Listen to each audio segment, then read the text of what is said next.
Ahora, en el tiempo de antropología, volvemos a ocuparnos de temas relacionados con el territorio, la diversidad cultural, los pueblos indígenas y el cambio climático.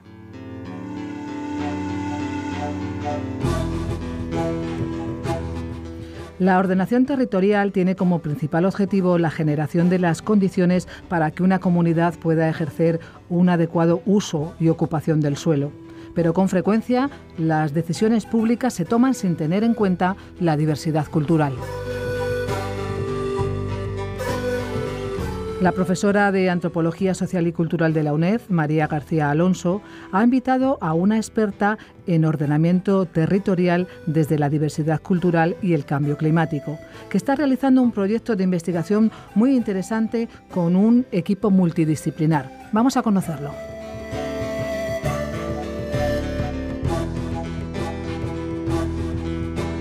Bienvenidos a un nuevo programa en el que tenemos a una invitada muy especial. Marta Ligia Castellanos nos viene de Colombia, es profesora titular de la Facultad de Ingeniería de la Universidad de La Guajira y está dirigiendo un grupo de investigación que se llama Territorios Semiáridos del Caribe. Os preguntaréis por qué en un programa que normalmente se dedica a la antropología en todas sus variantes tenemos con nosotros a una ingeniera ambiental. Y es porque tienen un proyecto entre manos muy especial, un proyecto multidisciplinar en que también hay antropólogos, entre otros muchos investigadores, y queremos que ella nos cuente cómo es este proyecto y cuáles son las características que tiene. Muy bienvenida, Marta. Muchas gracias, María, por esta invitación y un saludo cordial a todos los oyentes que están interesados en conocer esta experiencia que realizamos en La Guajira, Colombia, una primera fase entre 2017 y 2019. Cuéntanos en qué consiste este trabajo que estáis realizando. La coyuntura es que en Colombia se están elaborando los planes de ordenamiento territorial marino y costero de todo el país y en el caso de La Guajira hubo una convocatoria de conciencias y presentamos un requerimiento que consideramos era importante involucrar a las comunidades en estos procesos de ordenamiento territorial. Digamos, cuando se habla de ordenamiento territorial usualmente aparecen técnicos, urbanistas y ingenieros, y en el caso de las zonas marino-costeras, biólogos y algunos ingenieros ambientales. El logro con este proyecto fue que partimos de que se puede hacer ordenamiento de un territorio a partir de la mirada de los grupos étnicos. La zona marina y costera del departamento de La Guajira pues tiene más de 500 kilómetros de extensión y está habitada en su mayoría por grupos indígenas y grupos afro. Es una zona que está manejada por estos grupos, entonces consideramos que era muy importante escucharlos, conocer su relación con el territorio, cómo manejan los recursos y que sean considerados estas prácticas y estos saberes dentro de los procesos de ordenamiento territorial. ¿Cómo os planteasteis comenzar a colaborar entre personas de disciplinas aparentemente tan alejadas como, antropólogos, ingenieros? Y me contabas que también hay personas de otras áreas de conocimiento, ¿no? Sí. El Grupo Territorios Semiáridos del Caribe, desde su concepción, que fue creado en el 2003, es un grupo interdisciplinario. Y la elaboración de este proyecto, digamos, es producto de esa madurez y de esa experiencia de trabajar, de concebir proyectos de manera transdisciplinar. Realmente el mundo funciona de una manera transdisciplinar, interdisciplinar, sino que ya en los procesos de ciencia se particulariza, se profundiza por las áreas, pero a la hora de la verdad, para resolver problemas reales, el aprendizaje que hemos obtenido nosotros tantos años en esa región considera que es supremamente importante mirar de manera multidimensional, o sea, porque tiene varias dimensiones, las problemáticas. La experiencia nos ha mostrado que no es posible resolver problemas, por ejemplo, sobre el agua, sobre el consumo del agua o la conservación de algún ecosistema, sin conocer la dinámica de las poblaciones. Entonces es ahí donde ha sido un ejercicio, una construcción de varios años de respeto entre las diferentes disciplinas, de estar de acuerdo de que cada uno aporta en esa construcción de proyectos o de un conocimiento y de plantear soluciones. Me contabas que había algunas prácticas tradicionales que son muy importantes para la propia cultura wayú o culturas afro de la zona, que en este contexto en el que estamos de cambio climático se convierten en herramientas en contra de su propia supervivencia, ¿no? Cuéntanos un poco lo que implica este trabajo en un momento en el que las circunstancias ambientales están cambiando de una manera tan radical. Claro, sucede que en el departamento de La Guajira, uno de los grupos indígenas que habitan, están más o menos ocupando el 50% del territorio, son el grupo indígena wayú. Entre sus prácticas está el pastoreo de chivos y cabras. Fueron animales que fueron llevados por los europeos, pero después de 300 años en la península, ellos la incorporaron dentro de su cultura, dentro de su cosmogonía, y el manejo que se le ha venido dando a los animales es de pastoreo extensivo. En esta transformación del paisaje y con la presión que hay, con incremento de la temperatura, que se ha tenido una alteración en la distribución de lluvias, entonces hay menos posibilidad de contar con agua, pues se está viendo que el pastoreo extensivo puede constituirse en un elemento en contra. Y este fue uno de los temas que tuvimos que discutir al interior del equipo, cómo conciliar el respeto por las prácticas tradicionales, donde digamos son defendidas por los antropólogos, y poner en consideración estrategias de manejo que no amenacen la seguridad alimentaria, la continuidad de lo que existe en este sitio, en esta región, por la actividad de pastoreo. Entonces eso llevaba a un debate entre nosotros, o sea, eso no lo llevamos a campo, en campo recogíamos esas problemáticas y de manera, digamos, colectiva discutíamos. Todos los profesionales, habían antropólogos, un sociólogo, habíamos biólogos, microbiólogos, ingenieros ambientales, ingeniera agrónoma. Contamos en algunos momentos con respaldo de veterinarios, de economistas, también biólogos. Digamos que nos poníamos a mirar cuál podría ser la mejor manera de tratar de resolver esa dinámica sin alterar sus costumbres. No era fácil, porque en los encuentros nuestros no se trataba de quién, o sea, usted tiene la razón, el economista o el antropólogo o el agrónomo o el ambiental, sino que poníamos en consideración el problema está allá en campo, si esa práctica debe seguir de esa manera o toca ir ayudando a construir otras formas de manejo. Y ya, digamos, cuando nosotros logramos un consenso, y el consenso es con base en los datos que nos están diciendo a nivel de clima local, porque hay unas formas de registro sobre la distribución de lluvias, sobre la temperatura, también hay unas imágenes de la NASA que están en todo el mundo y ahí teníamos esa información. Sí hay unas condiciones climáticas que están alterando una disponibilidad de recursos como agua, que está incrementando la temperatura, que los animales no van a soportar, y la temperatura usualmente estaba en 35, 36 grados y estamos registrando temperaturas de 40, 42. Los animales están expuestos también, la escasez de agua. Entonces poníamos como en consideración estos elementos y entonces ya cuando consensuamos, no, toca empezar a trabajar en una construcción de unos sistemas que permita amortiguar esos efectos del clima. Que si, por ejemplo, el otro elemento es que no hay agua, la distribución de lluvias se ha cambiado. Cuando llueve intensamente, pues se logra de pronto almacenar en los agüeyes o en algunas, ellos llaman también los tanques, algunas albercas, se recoge agua, pero no es suficiente para la alimentación de los animales. Sin embargo, para los indígenas es muy importante aportar esa agua.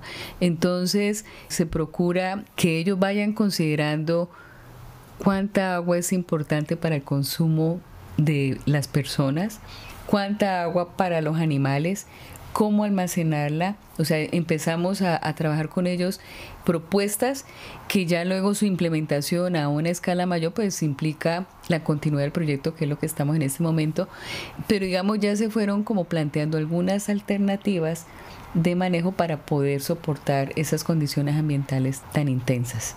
Me imagino que será bastante complicado explicar esto a la población, ¿no?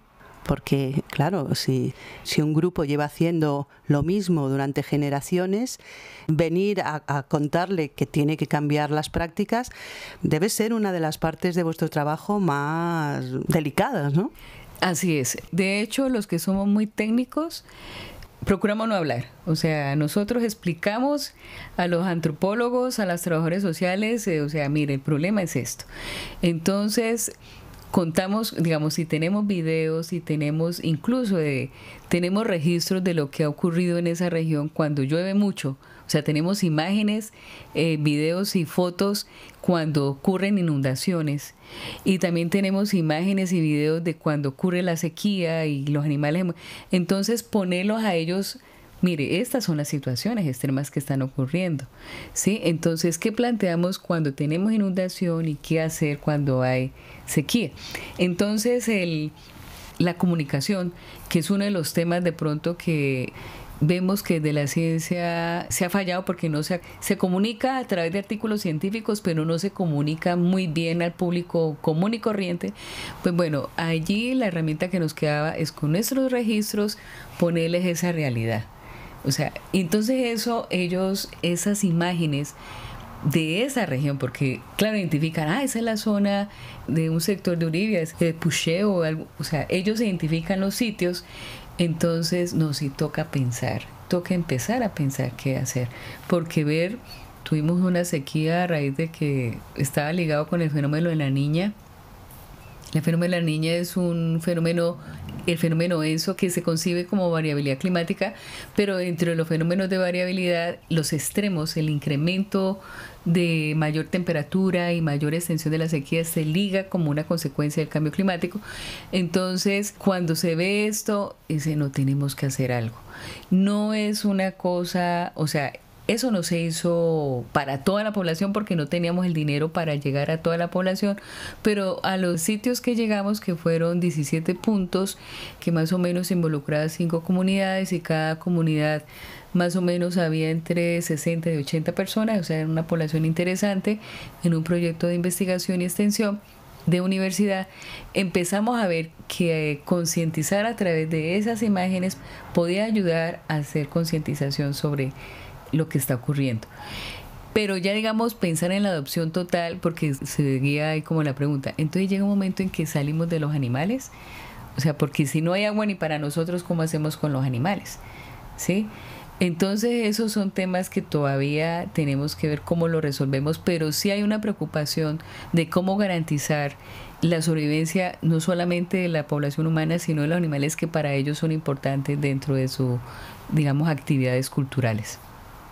¿Y habéis encontrado algún tipo, digamos, de práctica local que sea eficaz como para, pues no sé, mantener acuíferos o para que no se agoten los peces en una determinada zona? O sea, ¿las poblaciones locales también de alguna manera están aportando o pueden aportar algún tipo de conocimiento que sea válido como para ser exportado o pensado en otros lugares? Bueno, algo que nosotros, era un proyecto de ordenamiento territorial marino y costero, algo que evidenciamos fue que los grupos que estaban en menos contacto con elementos occidentales, o sea que tenía menos, y occidentales, nosotros somos occidentales, somos Arijuna, tenían muy arraigadas creencias míticas, y esas creencias míticas ayudan a regular el uso de los recursos. Por ejemplo, a nivel de pesca, ellos comentaban, cuando alguien va al mar y se encuentra y logra sacar una gran cantidad de animales, entonces ese sitio ya no puede ir al otro día o a los 2 días porque Pulowi, que es la diosa del mar, que es un ser espiritual, le estaría llamando para morir, porque una forma de atraerlo es porque va a tener bastante pesca. Entonces es mejor no ir 2 veces al mismo sitio porque se expone a morir. Y en la zona en los ecosistemas continentales, ellos también tienen unas criaturas espirituales que están presentes en esos ecosistemas, entonces que no es bueno, digamos, si corta leña en un sitio, a ese sitio no puede volver, tiene que ir a otro. Entonces, de alguna manera, con esas creencias, eso es un saber, hay una autorregulación, ¿sí? Los mitos los interpretamos que son mecanismos de autorregulación sobre el uso de los recursos. El lío es cuando en ese contacto con la cultura occidental se pierde la creencia en los mitos, ¿sí? Entonces, ahí fue muy importante, digamos, el contacto con los antropólogos que nos explicara el valor de la cosmovisión y cómo integramos esa cosmovisión dentro de prácticas básicas desde la tecnología, que es prevenir y conservar, ¿sí? O sea, para ellos son unos mitos que llevan a no podemos hacer daño, hay unos seres espirituales que nos están diciendo no vuelva aquí, cuídese porque si no se muere. En términos técnicos los estamos interpretando como preservación y conservación. También en la parte digamos, de la distribución de agua, ellos habían desarrollado un tipo de vasijas que no eran totalmente impermeables, sino que eran semipermeables. Entonces, con esas vasijas permitían el paso de agua al suelo de una manera lenta pero segura, ¿sí? Entonces sembraban plantas alrededor de esa vasija que poco a poco estaba liberando agua. En el caso particular, en mi caso, yo estoy haciendo un trabajo de investigación en el marco de todo esto, identificando prácticas de riego que tengan un sistema que llamamos de descarga de flujo lento autónomo, que no dependan de tubería ni de mucho costo tecnológico, sino que a nivel, digamos, de huerta se pueda garantizar una cantidad de agua suficiente que produzca para garantizar las hortalizas, esto en época cuando hay demasiada sequía. Entonces, encontrar este uso de las vasijas como conocimiento ancestral está desapareciendo. Esa práctica hay que reconocerla, o sea, ese es un mecanismo de adaptación a la sequía. Entonces estamos trabajando en el rescate de ese conocimiento que sí tenían un sistema de riego artesanal, pero que les está garantizando tener ese ambiente húmedo para la producción de hortalizas. También ellos tenían un uso, digamos, dentro de los saberes, un uso racional de los recursos de su bosque, sino que cuando viene ese contacto con el arijuna que está diciendo si hay tal animalito o hay tal planta, entonces se vuelve intensa la extracción de un material. Pero hay líderes indígenas, en el caso cuando estamos en contacto con grupos indígenas que están trabajando con los jóvenes, con las nuevas generaciones, para que ese conocimiento que los lleva a la autorregulación esté ahí, ¿sí? Entonces, en ese sentido, nos invitan ellos, a nosotros como universidad, como grupo de investigación, sería bueno que nos ayuden a que, digamos, ese rescate, ese saber. Entonces, hacemos una integración entre ese saber tradicional y desde el punto de vista científico-técnico, cómo podemos interpretar ese saber tradicional que podría ser masificado, ¿sí? Que podría ser utilizado por otros. Entonces eso lo identificamos con este proyecto 2017-2019 y con algunos de esos elementos que te he mencionado son los que hemos tenido en cuenta en la construcción de un proyecto para hacerlo a mayor escala durante más tiempo y que puede ser llevado a otros sitios. O sea, la experiencia con este proyecto nos muestra que la integración, o sea, poder interpretar esos saberes, porque no se trata solamente de saber esa planta para qué la usan, no. Es porque hay un sentido en los grupos indígenas americanos, bueno, posiblemente en otros grupos indígenas, el conocimiento de su territorio tiene un trasfondo espiritual, que eso en la cultura occidental se ha perdido, pero para los grupos indígenas esa parte espiritual es muy importante y eso que le da arraigo sobre su territorio. Reconocer ese valor, ese saber y poderlo interpretar desde la ciencia y de pronto desde la ciencia se entiende el principio y eso permitiría desarrollar tecnología, entonces ese está como el vínculo, obviamente respetando la base de ese conocimiento que viene de un saber tradicional. ¿Y por dónde vais o qué idea tenéis de lo que queda por hacer o cuál es el camino que vais a seguir a continuación? Bueno, a continuación, después de hacer un barrido de información, de conocimiento del territorio físico y que tenemos certeza de que si no trabajamos, que es un poco lo que nos preocupa, los resultados de la COP que está terminando este año aquí en Madrid, definitivamente los esfuerzos en los territorios locales es ahí donde se pueden hacer cosas, porque no son las grandes empresas, los grandes proyectos los que le ayudan a trabajar en la mitigación y la adaptación, sino que son los esfuerzos locales. Ese es un aprendizaje.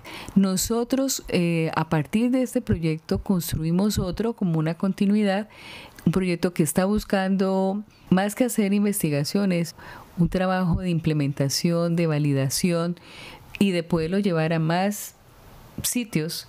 En el caso de La Guajira, llevarlo a más sitios a partir de esta integración de saber tradicional con conocimiento técnico, llevarlo a otros sitios. Aplicamos a una convocatoria que ocurre en Colombia y estamos a la expectativa de cómo nos va con esos resultados.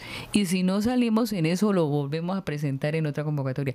Pero consideramos que es la integración de estos saberes, ese respeto, tanto el saber tradicional como el conocimiento científico llevados, digamos, de una manera que no haya atropello ni de uno ni del otro lado. Y lo otro es que definitivamente el trabajo interdisciplinario y transdisciplinar es necesario. Muchísimas gracias por lo que nos has contado. Me parece que el proyecto que estáis desarrollando es un proyecto magnífico, es un ejemplo perfecto de colaboración, pero también yo creo que de compromiso, no solamente con el medio ambiente, sino también con la sociedad, ¿no? Porque me parece que no se puede tampoco abandonar a la gente a su suerte, ¿no? O sea, y tenemos de alguna manera una responsabilidad dentro de la universidad para aportar en la medida de lo que podamos lo que hemos aprendido en estos años para la mejora de las condiciones sociales de la gente, ¿no? Totalmente de acuerdo, ese es el compromiso. Las universidades tienen una misión social. Aunque hoy en día se le da una prioridad a la producción de artículos científicos, en principio el compromiso de las universidades es con la sociedad, es con la gente. Ese es el papel. Y estoy de acuerdo plenamente con lo que has manifestado. Pues muchísimas gracias por haber estado aquí con nosotros. Yo espero que el proyecto vaya adelante y que vuelvas aquí para contárnoslo. Pues nada, un abrazo a todos y hasta el próximo programa. Bueno, muchas gracias. Espero que les haya gustado conocer un poco nuestra experiencia. A través de María les estaremos diciendo dónde pueden consultar un poco más sobre los resultados de esta iniciativa. Muchas gracias.